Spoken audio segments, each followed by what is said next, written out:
Here are my 3 audience members.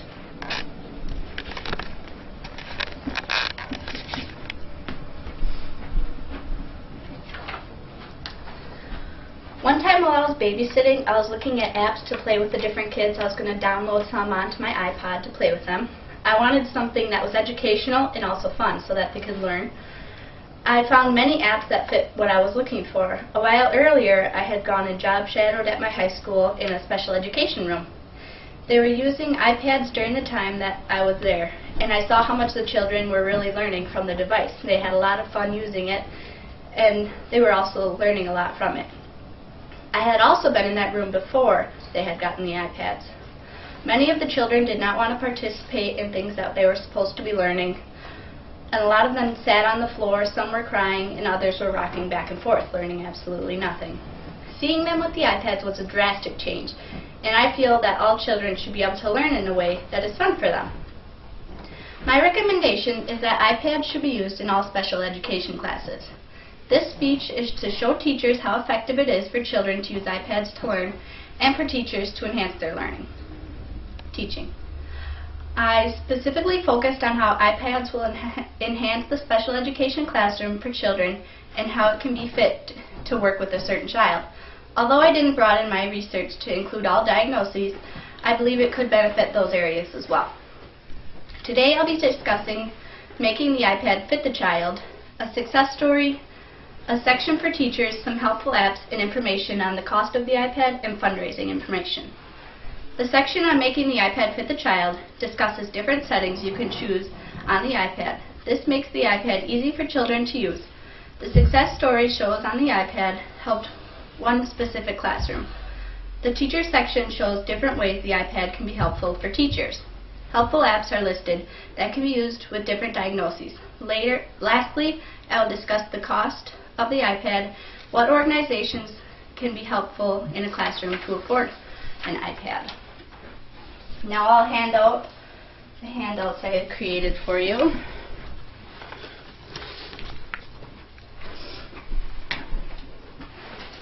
So right now I'll talk a little bit about the handout I gave you all and the accessibility and how it works with different children.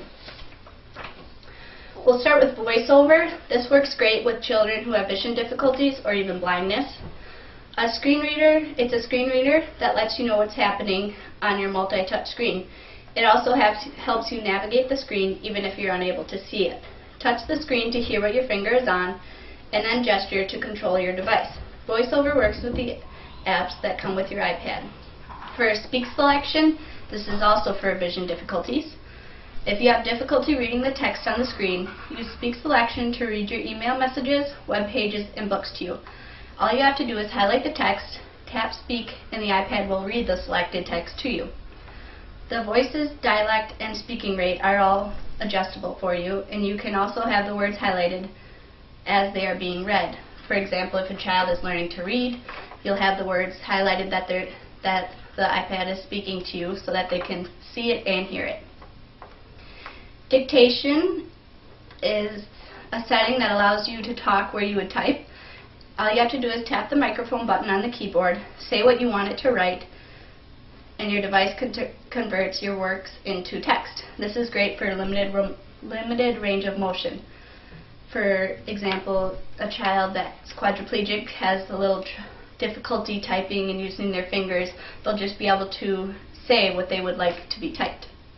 Zoom is a built-in magnifier. It works great for children who have vision difficulties. All you need to do is double tap the screen with 3 fingers and the screen zooms in 200%. And you can adjust the magnification between 100 and 500%. While you are zoomed in, you can still use all of the familiar gestures to navigate around your device. While you're zoomed in, you can, oops, I already read that, sorry. Large text. This is also for vision difficulties. You're able to increase the font on your device up to 56 points. When you activate large text, the text inside your alerts, calendars, contacts, mail, messages, and notes is converted to a larger size that is easier to read. Inverting colors. With some children, a higher contrast helps them see better what the display is showing. The iPad lets you invert the colors on the screen. Once you set your colors, the settings apply system-wide. For example, if you were going to go into a game, the colors would also be inverted so that they could see it easier. Lastly, guided access. That's something I just recently learned about that I found was really amazing setting on the iPad. It's for all different diagnoses, for example, ADHD, autism, and sensory challenges. This setting helps children stay focused on the task at hand. With this setting, a teacher or therapist can limit the device to stay on one app by disabling the home button and even restrict touch input on certain areas of the screen. So in English, that means that when a child is in an app, if they were to hit the home button or anywhere else, it wouldn't go back to the home. So it would stay in the app that they're actually in. I'll show you a little bit on how you can access those different accessibility features on the iPad. Once you're at your home screen, you'll just need to hit the settings button, and then you'll go under General, and you'll go to, I already have it in accessibility actually. So you can see voiceover, zoom, large text, invert colors, speak selection, speak auto text, and guided access that I talked about. And another feature on here that I haven't mentioned is the audio. You can move it to the left or the right depending on the child's hearing. For example, if they can only hear from their left ear, you'll move it all the way to the left, so then the sound only comes out of the left side of the device. So that's how you can access the different accessibility features. Then you touch back to go home, and that's that. So it's really nice that you can fit the iPad to the child. You can customize it, the keyboard and the touch screen, so that it works for all different diagnoses. The iPad allows the teacher to customize the iPad's keyboard and touchscreen to meet each student's needs. Shortcuts can also be created on the iPad. That's really nice for children who have low range of motion. It helps them get to where they need to easier without clicking all over the place. I have a success story in here from a teacher who actually used the iPad in her classroom. These are her words, Rebecca Grant. I had a student with cerebral palsy who only has proficient access to one finger. The iPad comes along, and 35 minutes after opening it from the box, he wrote his name for the first time. It was the first word he ever wrote. I thought if he would do this in 35 minutes, what can we do in 9 months? The possibilities are endless when we have the right tools. So this shows that one child who only had use of one finger, so he wasn't able to hold a pen or a pencil or anything like that, wrote his name for the very first time. Also, she says, a big challenge teachers face is accommodating the different levels of ability and paces of learning. Some students have physical handicaps, some have mental, and some have both. Some students are not able to move from their desks, while others are unable to communicate. So this shows that it works for all different diagnoses. And as for communication, I haven't talked about that, but there are communication boards for children who aren't able to talk verbally. They can press something and it'll speak for them. For teachers are also users of the iPad. It's really nice for them. They can store assignments, scores on each student into the iPad, as well as graph their progress. So for example, when a teacher or when a parent would come for teacher conferences, they could just open up their iPad and show the parent how the child has progressed. And it also gives them an opportunity to work with the students instead of filling out paperwork during their whole time. And as some of you may know, special education teachers do a lot of paperwork, so it's a lot easier if they'll be able to put it on their iPad. Now I'll talk about some apps. TapCam is a wireless streaming camera that captures and delivers live video to other devices. The TapCam can be used to broadcast lessons to and from anywhere in the room. On the app, teachers can add notes, point out specific items, add supplemental content, make assignments, and highlight examples of student work. Everything is recorded and is able to be uploaded and shared to Dropbox, YouTube, and classroom sites. Students are then able to access the content whenever they need a refresher or have missed a class to catch up. Teachers can use it to track their curriculum and share content with the class. It also makes it easier to engage parents and other teachers into the child's education.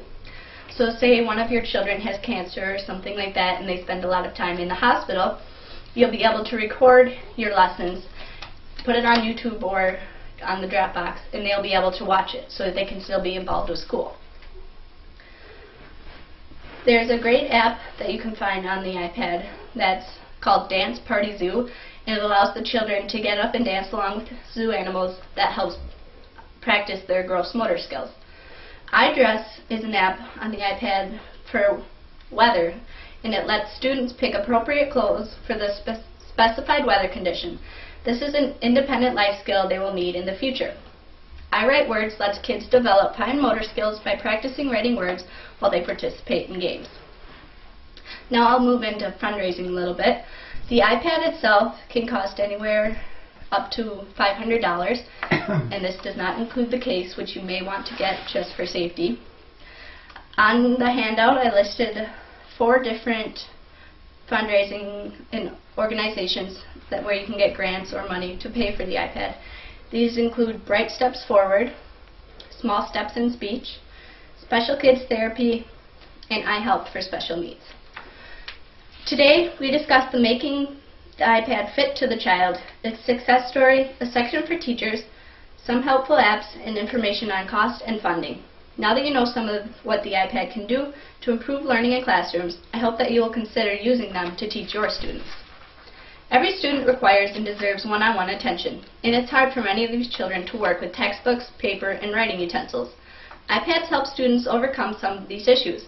Classrooms with iPads have tremendous access to a wealth of education applications. I truly do believe that the right technology can play a key role in removing barriers that keep children from learning all they can in differentiating instruction and providing tools to accommodate their learning so they understand what they are being taught. Every child learns a different way, and the iPad can be adapted to meet their specific needs so they can learn to their full potential. I recommend that every special education classroom invest in at least one iPad. You will truly see the difference in how well your children learn. Thank you.